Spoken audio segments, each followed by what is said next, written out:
What you manifest in your mind, you can bring to reality. Child's Play. This came out with a reboot of the franchise. The franchise where originally a toy gets possessed by a serial killer and thus begins the journey of the Chucky doll wreaking havoc and destroying humanity and souls being taken by a childlike plaything. And this one is a reboot starring Aubrey Plaza, voice work for Mark Hamill, which I didn't recognize while watching the movie. Didn't really have high hopes going into this movie. Wasn't really expecting much. Recently rewatched the original. It was okay. You know, kind of fun.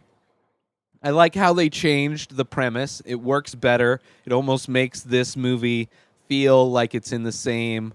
Like now that we have Black Mirror and even the Twilight Zone, it falls more definitely in the Black Mirror because it takes a lot of things that are happening right now, AI, smart homes, smart devices, integrated devices. So instead of it being a serial killer's soul that gets trapped, which I don't remember exactly, maybe there was a voodoo thing going on. I don't remember exactly how it happened in the first one or in the original Child's Play. But this one, it's a disgruntled employee who works at the Buddy Doll Factory, where apparently they haven't figured out about assembly lines. It's just people basically putting the dolls together by hand, piece by piece, which is kind of ridiculous. But anyway, it sets the tone of the movie. You know where this is going. I really didn't expect much of anything. Like, all this movie has to do is not be horrible. And I thought, for the most part, the first 2/3 of this movie were not horrible. Definitely falls apart at the end, the third act, which a lot of movies tend to do, especially kind of these B movies. Or these lower kind of budget horror movies, or, you know, sometimes you get that in action movies as well. But the premise, the disgruntled employee basically unlocks all of the abilities of this toy. So similar, very much similar to the last episode of the newest season of Black Mirror with Miley Cyrus, where she has a doll that's basically a clone of her, has all her brain has been cloned into all these different dolls. And there's just a limiter put on it. But then the limiter gets taken off, and the doll has full ability to do whatever. So this doll, very similarly, has the ability to do whatever. It was returned at a store, a toy store, or just some kind of store that sells Child's Play. I don't know if it was like a Walmart kind of a store or a strict toy store. But that's where Aubrey Plaza lives, who is the mother of the child who is in this movie. And somebody returns it. She ends up getting a deal. I thought the acting was good. I thought, obviously Aubrey Plaza's a good actress.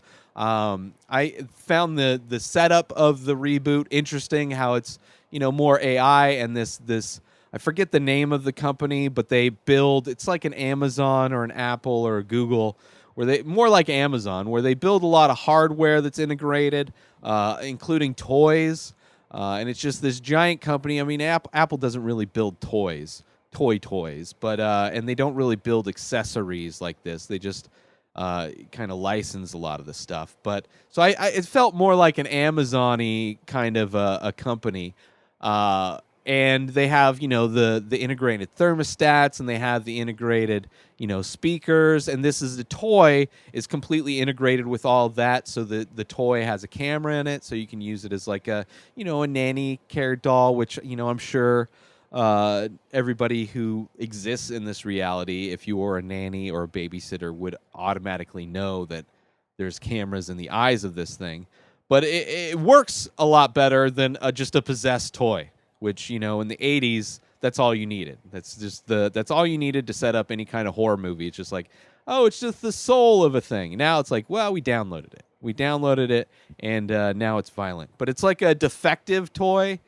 So, because it's, the one in a million of this toy that gets unlocked, basically, its full potential unlocked, it becomes almost the movie becomes almost like Chappie in a way, where it's this kid is kind of teaching the doll stuff. He makes friends. He's from he's new to town, so he doesn't have a lot of friends. His mom gets him the doll, so he has some kind of friend to hang out with. And then while playing with the doll, he makes other friends, which I enjoyed. The characters, the different kids that were in this movie, I thought, like, character-wise, they were interesting characters. Although the writing overall was kind of weak, but I thought interesting, or the direction. There's some like they didn't fit necessarily, or they weren't utilized as much as they could have been for how, like, they felt like really fun characters to be around. And then even the main kid in this was good. But so it's, the doll starts exhibiting kind of wanting to take care of his master, which I think the character's name was Andy in this, which is interesting because this reboot is coming out on the heels of Toy Story 4. I think maybe came out the same, maybe counter-programmed to come out, which is an interesting kind of look at the horror of the potential of making an AI doll companion for kids that's plugged into the integration of everything. Not only just a company having that kind of access to tapping into anybody's home, having just cameras and microphones everywhere that's all integrated and owned by the same company. Like, that's kind of terrifying within itself. But to have a doll that, not necessarily goes wild, but maybe it's an interesting, it's not far.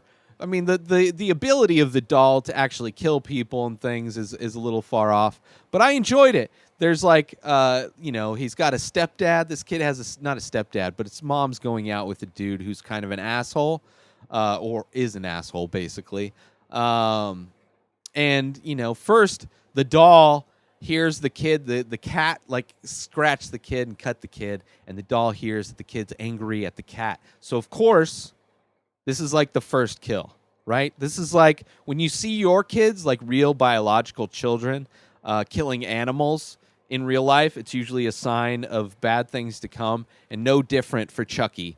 And he kills the cat, which is sad.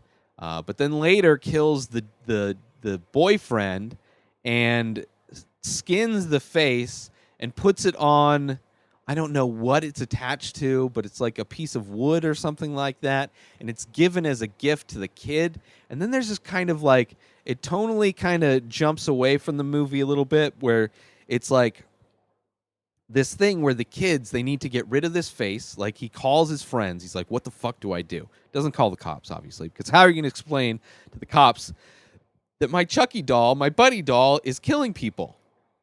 Right?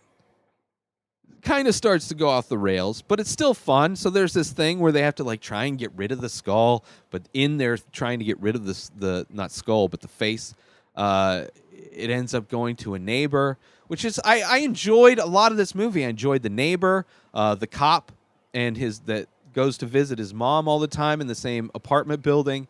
They're fun. Just all of this movie is fun up until the end of this movie. Like, the climax of this movie takes place at the store where the doll came from that the mom works at, and it's this weird late night toy release where there's maybe 20 people that are super excited waiting outside of this store where nothing's going on because it's nighttime, and they're rushing in almost like Black Friday to get this new Chucky doll. But instead of just buying the doll, they have like this huge setup where the store owner's wearing a Buddy mask and like a costume, and there's a whole display, and there's going to be a whole show. Apparently, like, none of it makes sense. Nothing happens. You don't release a toy like that. There's not a line like that for a doll. And if there was a line like that, there would be way more people involved. Just kind of weak overall, falls apart. But I enjoyed like 75%, 66% of this movie. Not bad. A decent time at the movie theater.